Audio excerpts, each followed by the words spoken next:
Talking about erectile dysfunction is not easy. Most people brush it off, or they blame themselves, saying things like, I lost my mojo, or they make excuses like, I had a long day at work, honey. Sorry, I'm just not feeling it. Guys, with Roman, it is easy to talk about with a real healthcare professional who can prescribe real medication. It's simple, safe, and totally discreet. With Roman, you will get a free online evaluation for ongoing care with ED, all from the comfort and privacy of your home. A healthcare professional will work with you to find the best treatment plan. If medication is appropriate, Roman will ship it to you with free 2-day shipping. The whole process is straightforward, simple, and discreet. Getting started is easy. Just go to GetRoman.com/Chael. Complete an online visit. Go to GetRoman.com/Chael today. If approved, you'll get $15 off your first order of ED treatment. Ciryl Gane and Rozenstruik, I like the way Gane was moving. And guys, I've reminded you a million times, the false narrative, built-in adage that all people want to see is two guys stand and bang. That's not true, and it's never been true. It's just a cool thing to say. Every time we get two bangers that stand up the whole time and do just that, we leave feeling as though we just watched a slow-paced kickboxing match as opposed to a high-speed mixed martial arts match. Look, I thought Rozenstruik and I thought Gane did exactly what they needed to do. Neither one flipped the script, tried to get in there, get that double, go to something they're not good at. They both knew what am I best at? Not what can I best beat him with? What do I do best? Okay, great. Let me bring the best version of me. They both did that. Gane did show us that he's pretty quick for a heavyweight. He can get in and he can get out. But that's also smart fighting. To get in, get your shots off, and then stay there and watch. Coach Clayton Hires. When Coach was training guys, he would always say, after you rob the store, don't wait around for the police to show up. Meaning get in, boom, boom, boom, do your damage, and get out of the way. Get those feet moving. Because as soon as you stop hitting, that's when the other guy starts hitting. So I only bring that to you. Was there a lot of movement by Gane? Yeah. Did that annoy most of you from a purely entertainment standpoint? Sure it did. Was it good, smart fighting? Yeah. Yes, it was. And Rozenstruik is nasty. He's a big, strong man who only wants to put you to sleep. Like, Rozenstruik doesn't show up with any intentions that are good. They're all bad. But because he's so big, he's going to need to catch you coming in. It's a little bit harder for Rozenstruik to lay a trap. It's a little bit harder if you're the one whose feet aren't moving faster to box a guy or corner him in. That's okay. But if you study Rozenstruik as Gane purely did, then that's what you want to do. Get in there, hit him, and get the heck out. And you know what? In this fight, I'm not going to get my way on this. But watching Gane fight and watching the way that he fought, using that long range, understanding distance well, heavy, pretty good power with the kicks and the punches, not heavy enough to put down a bigger, stronger Rozenstruik, but pretty good. Jon Jones versus Gane, for me, I get it. We're not getting that match. Jon Jones versus Gane, that's interesting. That is an interesting fight. Particularly the way that Gane understood how to keep range, because that could slow down, if not nullify the takedown. Now you do that, you got Jon Jones on his feet with one of the world's top kickboxers, which, by the way, I think is exactly where Jon Jones can do some very fine work. Jon Jones is pure kickboxing, pure Muay Thai. Is very, very deceptive, and it's very tricky. And this fight of Gane and Rozenstruik comes on the heels of Jon Jones putting out a training video.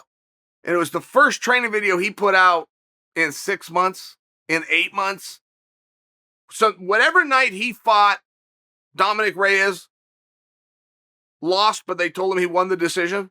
I've never seen Jones break a sweat since until this video. And I bring that to you because people were very critical of the video, saying he did not look powerful and he looked slow. The reason I have to counter that is, one, Jon has never looked powerful. He was never known as a power guy. So to say that he still looks as though he lacks power, okay, fine. bit redundant when you point it out, but secondly was the slow. Now, if this was in fact Jon's first workout, I'm telling you it's the first that I've seen. That doesn't mean it's his first, but let's say it is.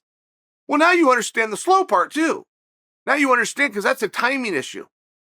I love watching those mitt workouts. You'll learn something new. But that is a dance. If you have the right mitt coach and he is the right mitt athlete and you guys start to know each other, there's a very beautiful dance that takes place. Even the words that are used amongst a coach and his athlete isn't the same words that are used between other mitt coaches and athletes. So watching Jon know exactly when to spin and always finds his target, by the way.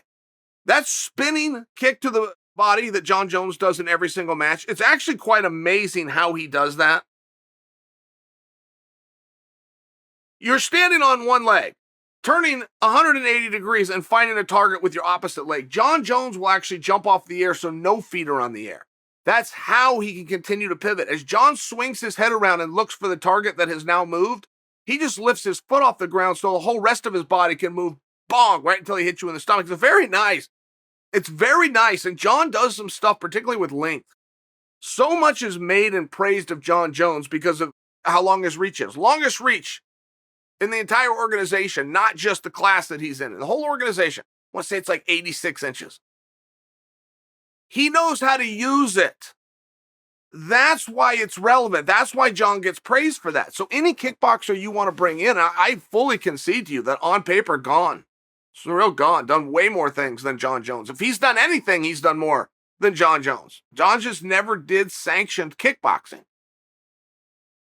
But to make believe it's a foregone conclusion when you have somebody that has the tricks of Jones, the understanding of competition, and the ability to use that reach, I just couldn't sign off and say, yes, it's Cyril. I couldn't. I think it's fun. I think we would see something fun. And I don't think that fun is going to be Jon coming across trying to get that single, keep him down.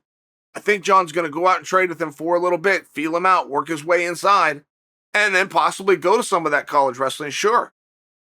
But in the kickboxing and the stand-up aspects of that match, I personally would just be very interested. Largely the same thing I'm going to say right before Jon steps in there with Ngannou, should he be stepping in there with Ngannou. Ngannou's not going to move a whole bunch. He's not going to trick him. He's not going to fool him. But it's going to take a lot of pressure to annoy Ngannou. I don't know that Jon is going to bring that kind of power, the kind of power that can annoy and throw Francis off his own game, which is to march forward, find you, and annihilate. But Jon will pick at your feet. He'll kick you in the stomach a few times. You get a little closer, he'll kick you in the head, let you know he's there. I mean, Jon's not going to back down in some of those situations. I do feel the heavyweight class from an athletic standpoint is higher than it's ever been. We're now not having just big guys that go, yeah, I'm a fighter. We have big athletic men who go, yeah, let me try that mixed martial arts stuff. So sports looking very good. I think that Gane and Rozenstruik delivered exactly what they were supposed to. I agree with you. It wasn't the most exciting thing to watch. But I've reminded you time and time again, all we want to see is two guys stand and bang. It's something that a stupid drunk said in 2003 and somebody wrote down on the internet. Just so we're clear, I mean, we deal with a lot of weird stuff in this sport that once it gets said once, it's true forever. You guys remember this one? You're not the champion until you defend the championship, said nobody ever. Absolutely no truth. The guy who coined the phrase did not have the balls to coin the phrase until after he defended the championship. I mean, even the guy that made the statement didn't make the statement until it fit his narrative. There's just some silly stuff within the sport. Stand and bag is one of them. How about this? How about two guys, you two? How about you go fight?